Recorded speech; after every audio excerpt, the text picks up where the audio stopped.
Ito yung bike box na tig 15K. Tingnan natin kung kasya or paano natin ilalagay yung bike ni Ma'am Sandra dito. Kasya naman yun. Kasya yan. Ganda, no? Nakapagbalot na kami niya, mountain bike pa nga.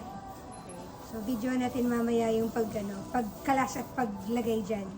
Para at least may idea sila. Kasi ang tanong palagi ng mga client, pag bibili ng bike box, natutupi po ba or hindi na tinatanggal yung handlebar? So, we'll answer it, actual. So, abangan.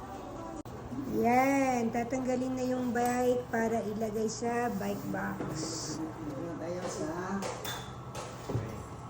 So, una tinanggal ni Kuya Johnny yung gulong.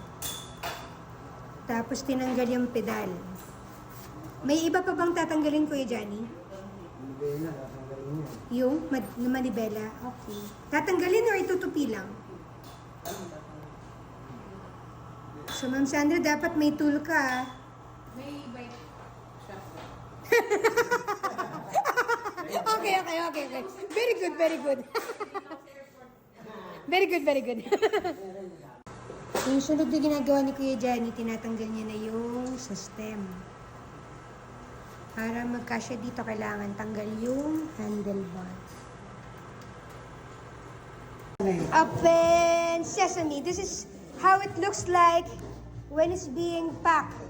Ang bike ni Madam Sandra ay, pinahirapan pa siya. Road bike ng, wow, nakaseparate yung gulong. Specialized road bike. Wow!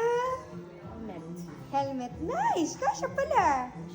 Oh, hindi yan added, diba? Makalimutan. Wala kang Yung pedal. Nagkakaroon ni Kuya Makian. Ang galing.